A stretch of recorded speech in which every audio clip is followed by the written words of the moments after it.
Hey, just before we get to the video, I just want to say thank you for coming on, and please consider liking this video if you enjoy it. Comment below if, say, you find something wrong, or you just want to say good job. In any case, please consider subscribing to my channel. And if you're really dedicated as a fan, ring that bell. It'll notify you anytime new videos are up. And I hope you enjoyed this video. Hello and welcome to I Can't Believe It's Not the Mouse, the podcast all about animated features not made by Disney. I'm your host, Octaviano, and today I'm going to talk about something, I guess I wouldn't say simple, but it is something that, well, look, right now I'm kind of going through some things. There's a reason why there was no uploads for a bit there. Yeah, it's just a bit of a struggle, so I'm just trying to do something simple, and something simple came along. How many of you are familiar with Genndy Tartakovsky, the creator of Dexter's Lab, Samurai Jack? He directed the first 3 Hotel Transylvania movies. He was involved with the recent one as well. And for the most part, those movies have been fun. I mean, they're not great, but the animation on them is top notch. It definitely has that style to them. What if I told you he was going to do a Popeye movie at one point? Now, if you're an animation fan, you probably already knew about the Popeye movie. It's never been a secret. They released a short clip of it years ago, basically showing like, okay, this is how you could have expected it to look like. And it looked pretty fun. It looked pretty neat. But for years, it was known that, like, okay, that was the only thing that we had. The movie was canceled. There was probably some concept art floating around. But as far as I know, it wasn't something that we knew much about because it was canceled. To my surprise, out of nowhere, someone actually leaked out a full 87-minute animatic of the Popeye movie that was canceled. And I'm not sure how much I could show. I probably can't show much, so I'm not gonna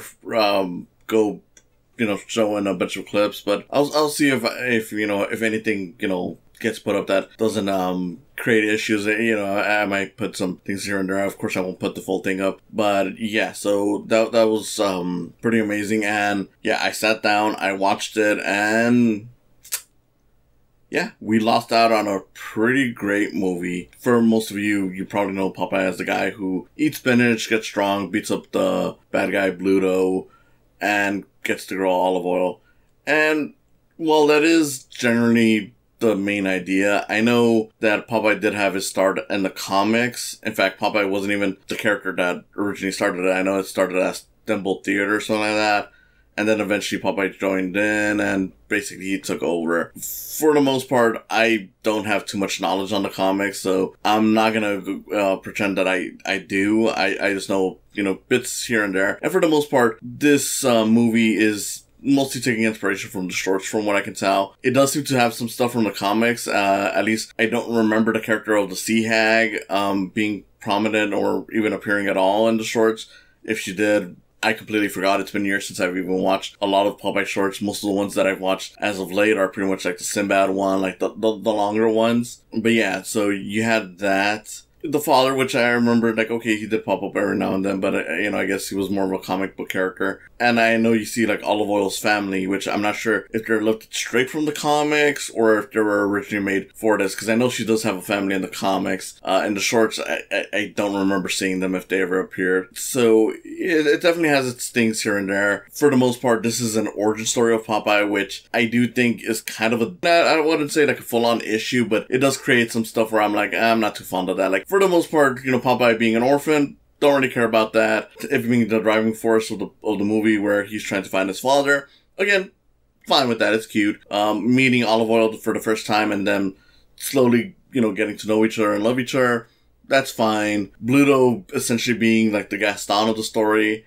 fine. Especially because for the most part, Bluto is actually barely in this movie. Like, he's just there for a few moments early on. You think he's going to play a bigger part because he eventually starts chasing after them, but he quickly stops after the Sea Hag pretty much scares him off. And from there, he's just pretty much just a comic, just there for comedic purposes. Yeah, like, it's just all origin stuff. They even give an origin to how he learns that he's gets stronger with spinach, which that is probably the part that I'm most iffy in.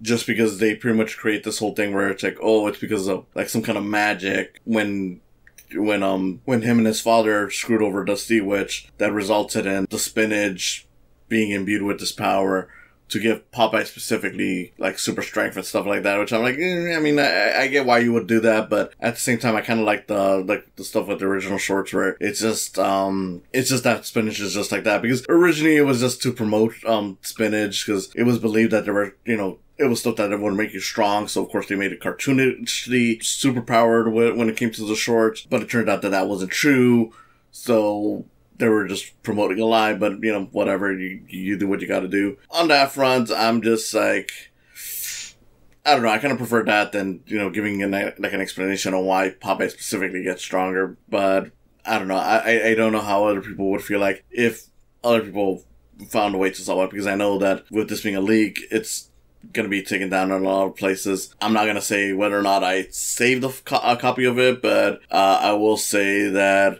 at least know how to find it if I ever want to watch it again.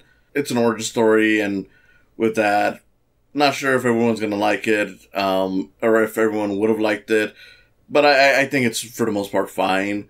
The story itself is pretty much like, you know, Popeye is a kid, he's all alone, no one wanted to adopt him, even Bluto is adopted because he's apparently like the town favorite. Again, he's like Gaston. And it's funny how they even play that up, because even as a baby, Bluto had like the beard and everything, so it's like, are you sure people like this kid? But whatever, it's cute. He tries to marry Olive Oil. Obviously, she's not into it, but at the same time, she's got to be like, oh, well, you know, she's like the town special girl or whatever, so she has to follow like these, you know, like the general thing that people expect out of her. So it's kind of like Belle, only if Belle kind of accepted that, you know, her role in society. You get this whole thing with Popeye meeting up with Jeep, the little yellow weird jaguar character, and they don't try to tone it down. He's just as weird as he was in the old cartoons. And that's actually one of the things that I liked about this movie, going by the animatics, is that a lot of it is exactly as weird as you'd remember it being in the old cartoons. Like the animation, like granted, you don't really see much of the animation, so you only have to go by what you see here and what was showcased in that test footage. It's very cartoony, like, you know, it's very much like, you know, Popeye has a boat that has legs on it, so that sometimes it can go faster, sometimes it could stop, like the legs literally break the, you know, are like brakes for the boat at times. Sometimes the boat literally cuts through water, you know, it's just stuff like that, and it's cool. Pretty much Popeye has like this gem that will pretty much showcase where his father is at, but it turns out that that's also the sea witch's, the sea hag's eye. So she's chasing after it because she's getting uglier and losing her powers, every minute that she doesn't have it. So with it being over a decade, just imagine how bad it is for her. And yeah, Popeye eventually, tries, you know, using it to find his father. Problem is that Bluto steals it from him and gives it to Olive Oil as a way to, you know, propose to her. So Popeye ends up taking Olive Oil just so he can go on this adventure, but promises like that he'll leave her someplace as long as she gives him his, you know, his gem, because he's pretty much like, look, it's nice that he gave it to you as a proposal thing, but, you know, it was really mine to begin with. From there, shenanigans happen, and I'm gonna spoil this because, one, it was never made, and two, there's no guarantee that any of you are ever gonna watch it. I hope you guys, you know, get around to it, but with it being a leaked animatic and not something that was actually made, no guarantee. So yeah, he pretty much takes her, and, you know, at first it's the whole struggle of like, oh, she doesn't like him, she doesn't want to be there, she just wants to go back to live her normal life, but after some adventuring, she realizes that she would like to be right there, because at some point they go underwater, and it's kind of cute because Popeye uses like eels to basically swim around, because he's, you know, it's like the whole mermaid thing, like he literally puts his feet in the eels, rescues Olive Oil while she's getting thrown around, and she fights back, because, you know, they of course updated this to have Olive be a little more active, which I'm fine with. That's actually a neat change. Of course, like I said, Bluto tries to go after her, but quickly stops when the sea hag approaches him, and he just basically rats them out. and he just decides to stay in the middle of the ocean so that he doesn't look like a coward. And along the way, you know, more adventures happen. At some point, there's Sky Pirates, which is basically the scene that's you see from like the test footage where there's a bunch of guys fighting for Olive, and that's mainly because they just want to get the jewel. Like at first it's just like, oh, we're just trying to make some riches, but then they realize like, oh wait, this is the Sea Hag's jewel eye or whatever, so we can get a lot of money from her if we take it. Popeye and Olive Oil, of course, bond as they try to get it back, and there's this great scene where Olive Oil tries to sneak in as like a pirate girl just to get the attention, but then it's Popeye who also dresses up as a girl, and even she calls it out like, why did you need to do that? We already have a girl here. Gets the jewel back because the pirate, you know, finds him more attractive as a girl, so that's kind of funny. And that's the whole thing with the movie, is that apparently, you know, it's the whole like, oh, Popeye's ugly and whatnot, which again, that's one thing that I'm like, I'm not sure how people will feel like about it. I was kind of mixed towards it, but by the end it kind of won me over just because of the message about accepting who you are, even though, again, Popeye, you know, basically being all like, oh, I'm ugly, you know, one-eyed, and, you know, people hate me because I'm ugly.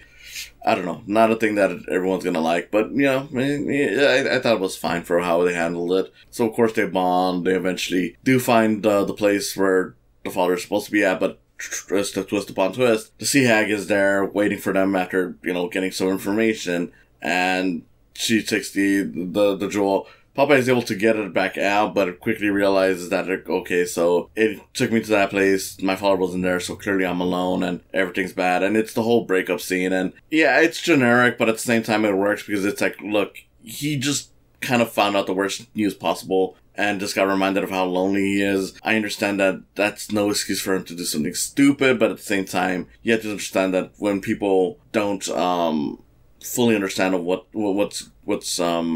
what's going on, and, you know, of course, feel lonely, they might make the worst decisions possible just to feel like everything's right. Like, you know, just keep on hurting themselves. So I don't mind that he turns Olive Oil away and basically tells her to just be the generic, you know, town girl, whatever, that she was supposed to be.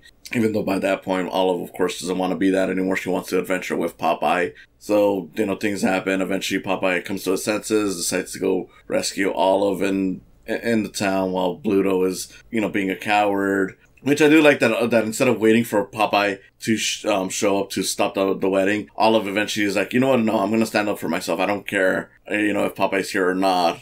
And she's the one that says no on the wedding. The Sea Hag, of course, shows up. You get your Popeye action. Popeye finally realizes after multiple attempts, because throughout the movie, there's little bits of him eating spinach on accident and, you know, getting his super strength. But he finally realizes, like, wait a second, spinach is what gives me strength. So, of course, he takes that, beats up the Sea Hag. The Sea Hag, of course, you know, is crying because she's lost everything. And Popeye, of course, realizes, like, look, to be fair, this jewel thing was actually hers to begin with all along, because she's the one that had it as her eyes, is that I had it because my father got it for me. And, you know, what's right is right and what's fair is fair. He gives her the jewel eye. Out of that kindness, the Sea Hag decides to locate Popeye's father. They reunite, and, you know, it's all cute, it's all happy. It ends with Popeye punching out Bluto, and the end. Fairly standard story, but, you know, I think for a lot of it was carried by a lot of the charm of the characters. I don't know if there was any plans to get celebrities to do this, because, of course, with this being an animatic, it was just voice actors. Like, I noticed, of course, Tom Kenny, I believe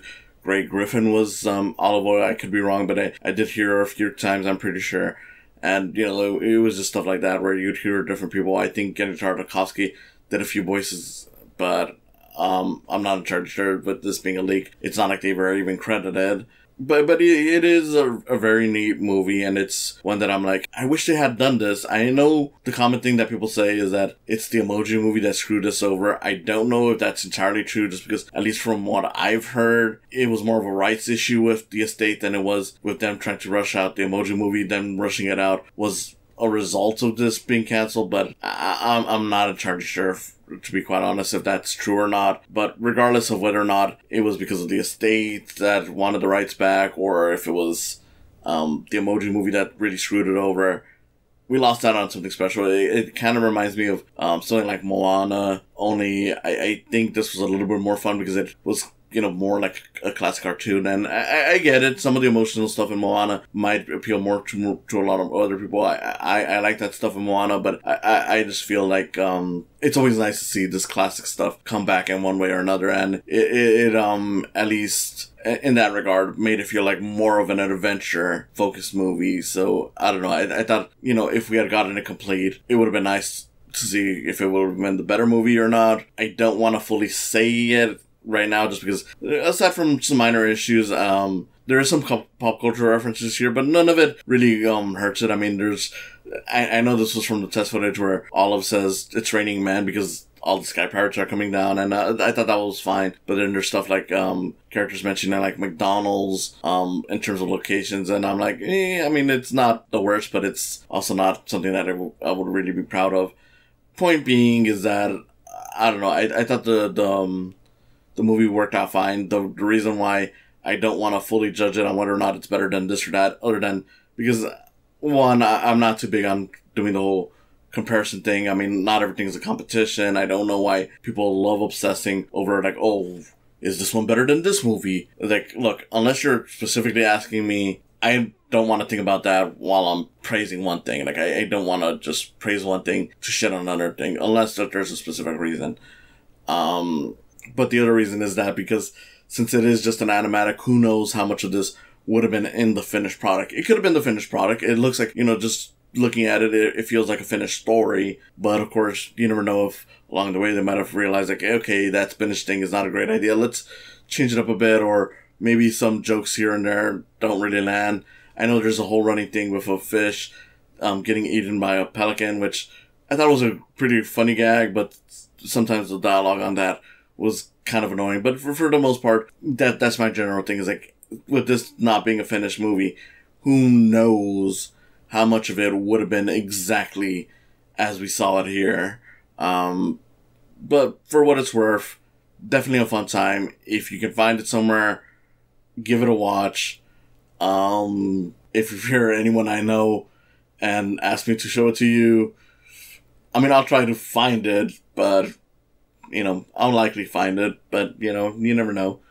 Point being, yeah, it's a fun thing, and I just wanted to talk about it just because it's a very unique find. It's not often that you find a complete canceled movie to witness, and plus, I thought it was a simple thing just to do while I'm going through some tough things. Hopefully, I can get back to a more regular schedule, and yeah, I just want to say thank you for listening. This has been Octaviano Macias, and I'll see you again next time.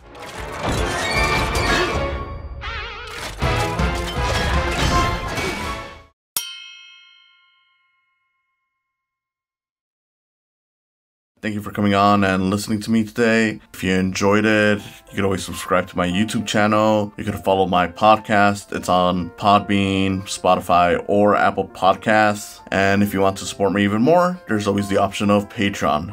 Patreon is a great way to support artists, and with that, you can always put in $1 or even more. It's all up to you, all just to help produce the show and other things I may do. Thank you again, and I hope to see you in the coming future.